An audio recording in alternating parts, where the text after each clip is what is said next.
How's it going, everybody? I'm Officer Brush from Officer Brush Talks About Stuff, and today I'm here with Stephen Brown, the game designer for Lunar Rush, and I'm going to go ahead and let him introduce himself. Hello, my name is Stephen Skippy Brown. As you mentioned, I'm designer of Lunar Rush. It's my first design getting published. I've been designing for about 2.5 years now, and all different kinds of games, but almost always a space theme. I enjoy space. Okay. And so, what is Lunar Rush about? Well, so Lunar Rush is a simultaneous worker placement game, and it's about the story is in 2148, two new materials have been found on the moon: lunethist and lunarium. One's a crystal and one's a metal, and that starts a new gold rush, or as we called it, the lunar rush. So now it's 2149. You are a corporation. You have built a moon base. You already have your base started. You have some workers there, and you are trying to exploit the moon for maximum giga credits, is what we're calling them now, or victory points. Okay. And that's what you're doing. And so you'll be shipping things up to the moon and shipping stuff down for the moon. Things you ship up are more workers and stuff to improve your base. There are different routes to ship up. The faster something gets to the moon, the less it carries. So I could have two things right now, Mm-hmm. or I can wait 3 turns and get 9 things. Same thing with shipping down. As you ship down stuff you make, moon products to sell, the faster it comes down, the less it ships. So you could have something down this turn and it sells first, only one item. Yeah. Or you can wait 3 turns and have 7 things sell. Now, the reason you care about how fast is there's a market, and for the most part, as more things are sold, the prices go lower. And so you're trying to time that market and get maximum profit for each item you sell. So that's Okay. the game in a nutshell. All right. And what inspired you to make this type of game? Well, one thing I strive for is something realistic in each game. So I come up with something spacey that is real and interesting, or at least I think interesting, and then I try to build around it. So this one started with the fact that there are different orbits, ways I can get to the moon of different time. You think of the Apollo, they took a very direct orbit, 6 days or Mm-hmm. so. NASA has patented an orbit that takes, I think it's 6, 8 months, but can carry a lot more stuff. So with that idea, I said, okay, how can I make a game interesting? And then a couple other design elements come in. I have a now 13-year-old, but 11 when I started this, and she doesn't like to wait, right? Today's generation. Yeah. Why does she have to wait for a turn? And so simultaneous play is in almost all of my games because, again, she doesn't like to wait. Why should I? In fact, I've gotten to where I don't like to wait anymore in games. So bring simultaneous play. I like worker placement. That's a very straightforward, non-luck based system, and this has no luck in the game really, and so it's very, very Euro in that style. And then the last thing, to kind of take that. So my sister-in-law, when we play Ticket to Ride, she has no problem if you take one of the train tracks she needs, as long as you're using it. Yeah. If you take it just to take it from her, you're dead to her. So I wanted to make sure that while there is take that, it's you can always look at it and go, well, they did that to mess me over, or they did that to help themselves, right? It's never clearly I did that just to stop you. It's always I did that to stop you or help me, or maybe a little bit of both. And unless the person tells you what they're thinking, you can Mm-hmm. always assume the better of the people. So it helps with that kind of take that style. Okay. And what is just how does a normal game go? So a normal game is 7 turns, and it starts with the bid phase. And so you will bid in secret a number of victory points that you're willing to lose. Okay. Now you will always get something for it, but you bid it. Whoever bids the highest gets to pick the route first. So they get to pick the fast route up, or the slow route up, or the fast route down, or the medium route down. They get to pick first. After they choose, then whoever had the second highest bid gets to choose. So everyone still gets the same number of routes. Everybody gets 2 routes, but Yeah. what order I get to pick. And sometimes, right, it's real interesting. I bid low and I still got the first thing I wanted because no one took it. Yeah. Or sometimes I bid low and I end up winning because everybody bid lower. So it's a lot of oohs and all sometimes with the bidding. My favorite is, let's say someone bids 5, 5, and 5, but that last 5, they're last place. They could have bid a 1 and been last place, so they could have saved some points there. So Yeah. that's the first thing. You bid points to see who gets to pick. Then you go through and pick all the rocket uh, routes up and down. Okay. Then you load your rocket to send up supplies to the moon. Then you come to the moon phase, and this is where it's in more the simultaneous play and the kind of individual. You have your own moon base with your own tableau that you've built up, your Hmm. own places for your worker, and no one can mess with your space. Your moon base is yours, and you get to build it. So you Okay. do, and there's a bit of puzzle to it because if you do things in smarter orders, it works out better than a bad order. So building this first is better than putting the guy there first and then building this. And so sometimes there's a good bit of puzzle. So you do your own puzzle, you build what you want. Yeah. And then after everybody's done with that, you load rockets to come down to Earth. So anything you produce that you want to sell, you put on the rocket to come down. And then the market, where we take all the rockets that arrived that turn, some that may have been launched 2, 3 turns ago, Hmm. and we sell at the market. The market adjusts, and we start a new round. And that's the base game. Now, there's 2 additional modules that we Hmm. can talk about. There's gold modules, and there's moon wonders. So those both can be turned on or off independent of each other to add more variety to the game or Okay. complexity to the game. And then finally, there's also faction cards, beginner cards, and challenge cards. Because there's no luck in this game, if you and I are to play a game against each other, we can guess who's going to win in a head-to-head game. Yeah. Just guess.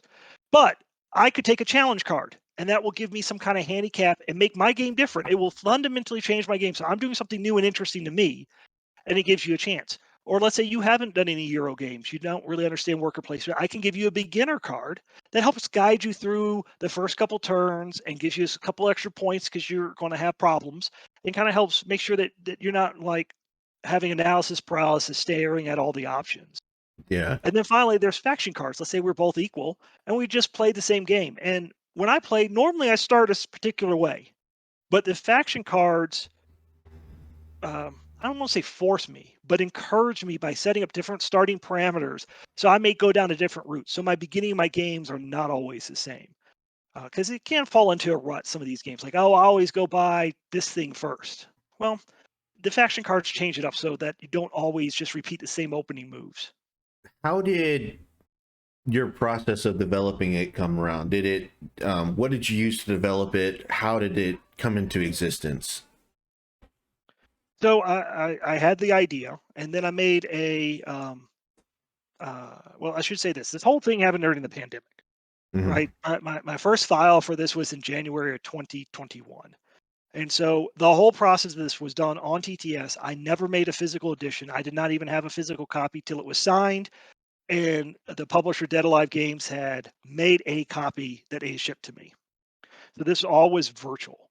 But I made an initial game in TTS, and then I play it myself against myself just to see where the huge boulders, the huge mistakes are. And there were some. The rocket movement was overly complicated. The timing wasn't right. The numbers weren't right. So after playing that a few times by myself, I started to get an idea of, okay, these are the values, these are numbers. And then starts the long, slow process of refinement, getting other people to play, seeing where the holes are, seeing that this is too strong, this is too weak. And then another part is the iconography development. It started with just words on a card because that's the easiest for me to do.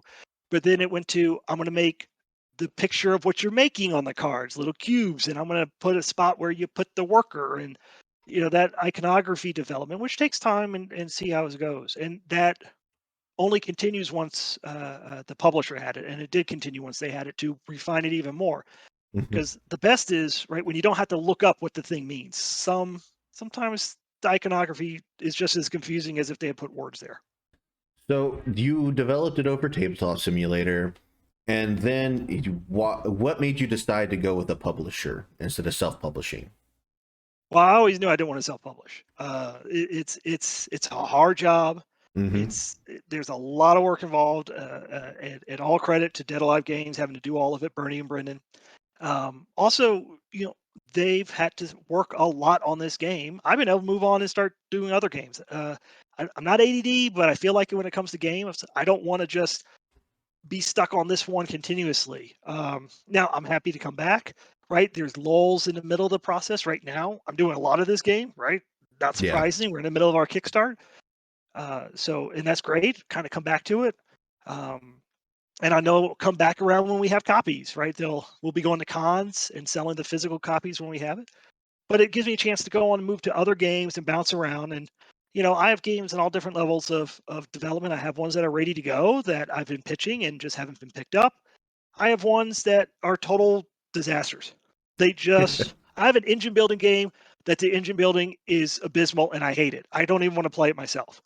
It's a total disaster. And so that one I'm still trying to get it right. Yeah. It's awful. It's a bad game right now, really bad. Well, everybody usually has their moments where they have good stuff and bad stuff, and it's good to see that it's not one of those things where all of these just come to you. You work on them, you dedicate yourself to them, and you put effort into actually making sure it's going to be something that other people want to play. I've been surprised at some of the feedback I've gotten from publishers saying, "Oh, wow, this game actually works." I'm like, "You've actually got pitches from games that don't work?" And I've been told, sometimes they get pitches of something. So they'll ask a question, "What happens when ABC happens?" And they go, "I don't know." I'm like, I don't know. I don't know how you pitch something like that.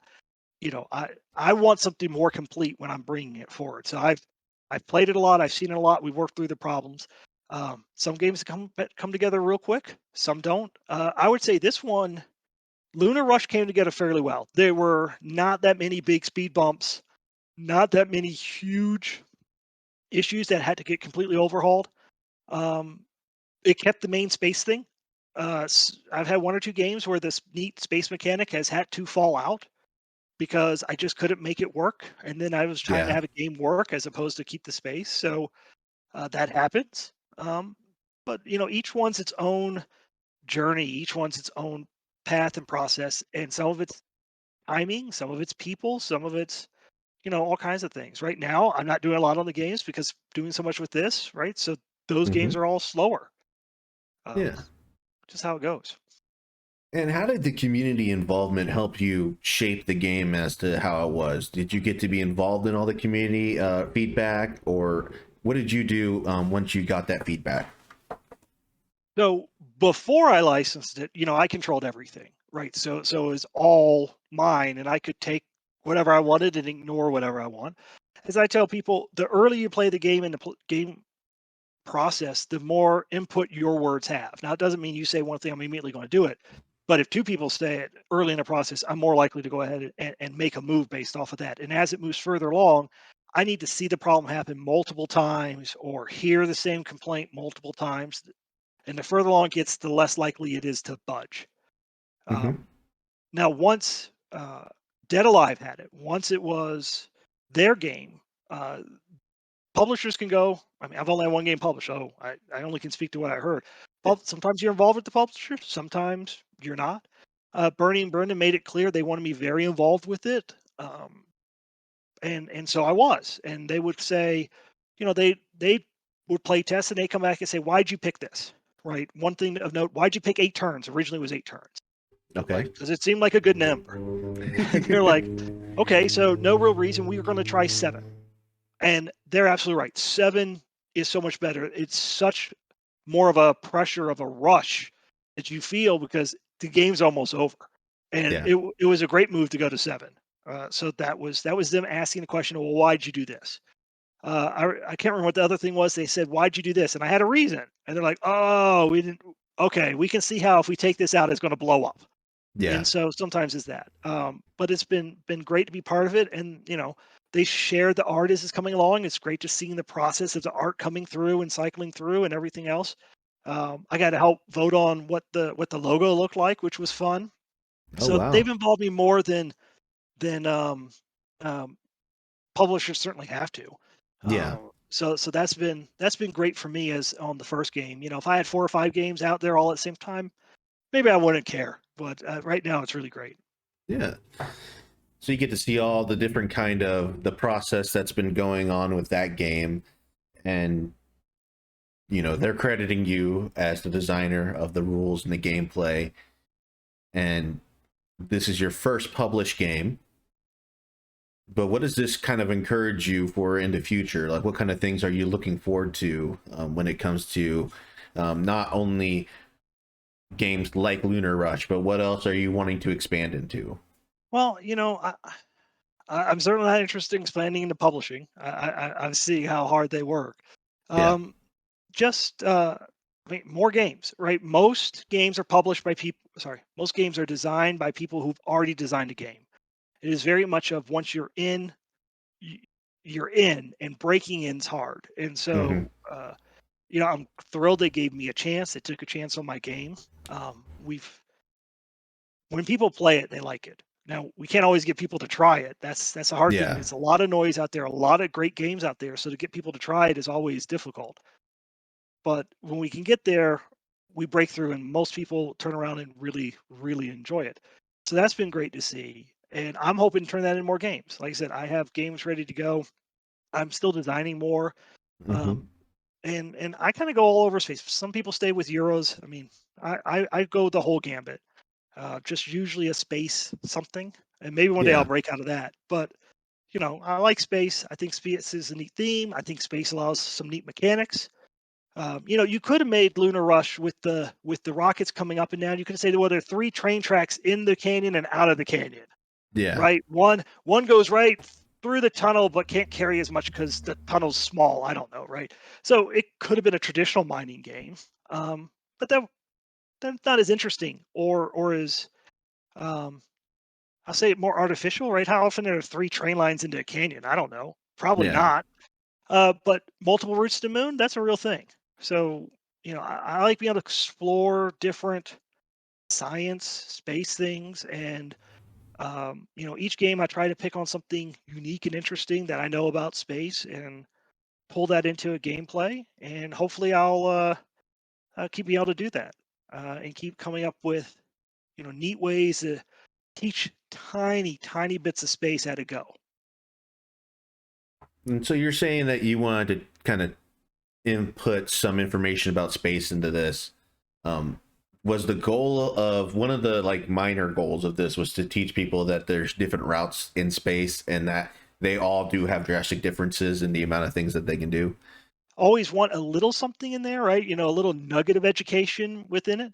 One of the stretch goals we have that we haven't hit yet is that we'll add 2 pages of text explaining the real orbits. It's not really double the time at 2.5 times the payload. That was just made up for gameplay because Yeah. it worked, right? But there is go from the Apollo orbit to the Hohmann transfer orbit. Those are two different orbits, two different times, different payloads for the same amount of fuel. So there's a little something in there, and I'm glad they're open to adding it to the rules. So if we get there, everybody can, have a little, well written but layman term written, easily understandable idea about this little thing that's happening in the game that is not just artificial, right? It's not just made up. There's something to this, although much more complicated and annoying in real life. And do you think that this approach to kind of including some realism into the game makes people understand it much easier and kind of catch on faster? Most people who work in the space field and do space stuff, they make games that are way too real, right? Charts and tables and Hmm. ugh, right. That's not fun, right? The No. first thing is game got to be fun. The game has to be fun. If the game is not fun, it's not a game. It's work, Yeah. right? Or it's a project, or at best it's a lesson, right? It's not fun. It has to be fun. Number one. So back to thing like some one or two of my games kind of lost the space part, the realistic space part, because it wasn't making it fun. It was keeping it from being fun. Um, and so, no, I don't think knowing that helps. Now, I think people find it interesting. I Hmm. think they find it neat, that oh, this mechanic and this thing that seems arbitrary, because a lot of things in games are arbitrary, right? Why do I get 5 points from connecting St. Louis to Louisiana? I don't know, right? Um, it's for gameplay person. But if you do, oh, well, this connection is because of this. Oh, that's kind of neat. That makes a little more sense that there's a reason for it. But I think that's all it is. I think, if you like the game, you like the game. And then to find out there's something real with it is neat if you like the game. But that's the first thing. What information can you provide us about how long the project's going? I know that Dead Alive is the one that's actually in charge of all that. You're mainly just in charge of kind of finalizing some of the gameplay. So I'm not really sure how much information you're going to have on that, if you have any at all. But if not, then where can they go to learn about that? Well, so right now the Kickstart is happening, right? So if you go to Kickstarter and Lunar Rush, I assume you'll probably add a link for that. Yes. And so there's that. And there's lots of information on the Kickstart page. It's a professional Kickstart page. Shows little animations of the major steps of the game, right? And lots of videos. We got lots of reviews and gameplays. Uh, Depending when this goes up, we have live streams coming up during the campaign where we're going to be playing the game. Uh, and the game's available on TTS. The full rulebook is available. So all those things are out there. They also have some information on their website, Dead Alive Games. And of course, BGG has a lot of stuff. The rule book's out there on BGG. There are a lot of pictures on BGG, other people discussing the game. So those are all great places to go to learn more about it. And where can they go to maybe follow you as a game designer? Is Board Game Geek probably the best place to know when you're putting new stuff out? Or Exactly. I am on there. This is attributed to me, and it links to mine. And fingers crossed, as I get more games out there, it'll continue to go there. And we Didalive's been very positive with me trying to get my other games, and they've tried them and they like them. They told me they would want to publish them, but they only can have so much throughput of games. And so, one hope is as I get more games out there that it will then bring interest to others, and there'll be some cross pollinating. Because unlike, I don't know how many game designers do many different, but I do everything from programming games. I got a race game. I got a boss battler game. I got a pickup and delivery game I'm working on. I got an engine builder that's totally not working, but one day will. I'll get there one day. And then I have this Euro, and I have a Mint tin game. Fits all in a Mint tin. So you know those are very diverse types, and so I think most people stick to one kind. I like Euros. Okay, but maybe you like this other Mint tin game, type of thing, or maybe you like this pick up and deliver game, or maybe there's some things here that if there is a design you like and there's something you do like, maybe it can cross over. And I'm hoping to do that. I'm hoping to expand people from games to games. They'll all have hopefully some kind of feel of mine. Simultaneous play is really big in mine. Being careful on the take that is really big. I'm on that. So those kinds of things I think you'll find in all my games. so one last thing I wanted to ask was, what was the journey like as coming from being the board game developer to finding a publisher? What if somebody else that's watching this now that has ideas but they don't know how to get it out and how to talk to people? What kind of advice do you have for them? So it's not an easy journey. It's not an easy journey. I think there's a couple parts, and they're not necessarily all sequential. So you need to design your game, and you need to have a lot of people play it, not just yourself. Now yourself needs to play it, right? Because you'll find things easier, faster with yourself. But and not just saying 4 people. You got to get it out there among many different people. There are all kinds of Discord groups and groups to find random play testers, people you don't know, because your friends may not want to tell you it sucks. They may not. Now, Yeah. I got friends you can call jerks. They're happy to tell me it sucks. So that helps. Uh, I think one of the other big things is the idea back. I'll say back in the day, I wasn't doing it. You would mail a lot of prototypes. That's not really a thing. People want to see it on TTS, right? Yeah. All the shows I've done to different publishers is, well, we'll meet on Discord and we'll talk on Discord and we'll play on TTS. So I had to learn that. I'd never done anything developing, inputting cards, inputting pieces, never did anything on TTS. And I've had to learn a lot. And so that was another part of the journey. And you can see my first game, I did the whole game physical first and then had TTS catch up. My second game, equal. Sometimes I do something first in TTS, sometimes I do it first in physical, and they Mhm. kind of step. This game being my third game, as I mentioned, was all TTS, and it was the biggest game. It was a lot easier just doing it all in TTS because there's a lot to this game. I think it's over 200 cards and 200 little components, so there's a lot to the game, and TTS just sped that up. So if you haven't put what you want in TTS, start that process. start learning how to do that is big. And then, the next two things are try to get to a protospiel. That's how I met some designers. That's how I got some of my first real good A contacts, but B thoughts. That's where I met Bernie and Brendan years before I engaged with them about publishing this. I Mm-hmm. met them at a protospiel where they were showing their game, Omicron Protocol, that one, Yeah. and I played it, and it's a great skirmish game. I don't make skirmish games, at least not Yeah. yet. Maybe I will. Um, and I was working on a um, programming game, and so they came around and tried that. And so the Protos field starts building connections and people you can ask, get help with. I have to make sell sheets. I'm awful at it. So I've publishers I've met that aren't interested in publishing my stuff. They'll say, "Well, we're not looking for any space game right now." Okay, well, if you look at my sell sheet, help me out, and they'll look at it and give me a hand. So there's a good community out there as you start to get in it. But how do you get in it? How do you meet people? How do you get their names? How do you get cards? How do so that you're not just sending cold emails? And then in the end, I sent a lot of cold emails, and I'm still sending cold emails trying to get some of these out there. So that's there. I I don't always get an answer. I get a lot of Yeah. no's. I've gotten a lot of no's. I only got one yes. So, um, it's a bit of a numbers game. Another thing is don't stop with the one game, right? Designing the game's the fun part.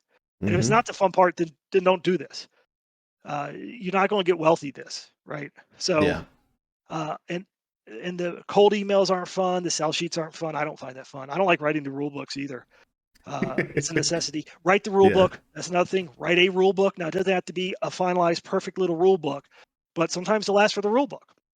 And so you need to have that ready when you start trying to pitch it around. Um, and so, if one game doesn't get picked up, that's fine. Go on and make another, make another, make another. One of and I'll sort of steal his story, a guy named Johnny Pack.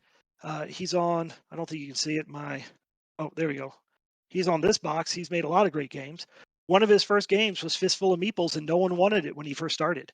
It Yeah. wasn't until he got bigger that someone finally willing to take it. Will my first game ever get published? I don't know, but I know it'll have to be further along the line because as a Mm-hmm. programmer, it's a little nichey, little too specific. So I had to advance and get my name recognition to have a chance for that one, and that maybe the same thing for anyone else out there, right? The odds are your first one isn't going to be it. Maybe a step, and maybe you'll still get to publish it at some point, but just don't let it stop. Learn, grow, and continue to design, and just keep pushing forward. Was talking to people hard, or was it easier once you asked your first time and learning that the worst thing someone was probably going to say was no? Well, the worst thing is they don't answer. Yeah. That's Okay. that's the worst. You just send an email and it goes in a black hole, and you never hear. That's the worst. I'd say the second worst is you actually get to show it. And I've had this probably a dozen times now. I've Mm-hmm. gotten to where I show the game. They like the game works, but for one reason or another, they don't want to. It's not for them right now, right? Maybe they just put out a space game, and they don't want to yours needs to be space, so they don't want to do that. Or they just put out a blank game. Or my race game right now. The most recent thing was I don't think race games will sell. Well, that's my problem with my race game. I mean, right? It's just I'm Yeah. stuck. If you don't think race games will sell, then you're not going to sell my race game. The Protospiel, those were easy. I mean, right? Everybody's there playing games. Everybody's having fun, right? If you're nervous, go try other people's games first, and then as you're playing their game, right? Well, I got a game. Oh, let me go try yours. So the Protospiels are at least the two or three I've been to been really focused around that, really Mm-hmm. about that kind of environment, people sharing what they have, looking to give in comments. The only thing I'll say is designers sometimes are the worst critics in the sense of they'll tell you what the problem is. I feel like this game's too slow. And then Yeah. they'll tell you how they fix it, which is how they would design a game. Mm-hmm. Always listen to the feeling. Don't always listen to the idea. Okay. Okay. Yeah. So listen to the fact that they're saying they don't like it, but you don't always have to take their options on fixing it. You Right. can just take what you've learned from that and say, okay, well, how do I get rid of people feeling this way about the game? Right. They feel it's too slow. It probably is too slow. How can I speed it up? Now, how they would speed it up maybe isn't the right answer, right? But Yeah. I need to speed it up, right? Or I feel it's too many bits. Okay, figure out how you lower the bits then, or something, right? Yeah. Um, so the feelings people have are almost always right. Now, there also the other thing is you got to learn when to ignore somebody. Like they right, someone comes out. I had one game. Someone said, "This game's completely unpredictable. I didn't know that was going to happen." The other person playing is like, "No, I knew that was going to happen. It's completely predictable. That's why I did it 3 turns ago." Right? You just didn't see that traveling right towards you. So you have to Hmm. know when to ignore too. That's a hard skill of not to overreact to things, but not underreact to things. Of when is the criticism, the feeling valid versus an off thing. I mean, that happens. People come in, maybe they're in a bad mood and they're just going to hate everything you show them. I don't know. I mean, but that's definitely a trick of balancing all that. Um, and again, designers sometimes are the worst because they'll tell you how they would fix it, which may not fit at all your vision for the game. Yeah. Okay. Well, I really appreciate you taking the time out of your day to come talk to me about Lunar Rush and just kind of talks in general and just having a talk about you, getting to learn more about you in the game. I'm going to include a link down to the Kickstarter in the video as well down below in the description. And do you have any other last things that you want to talk to everybody about or anything?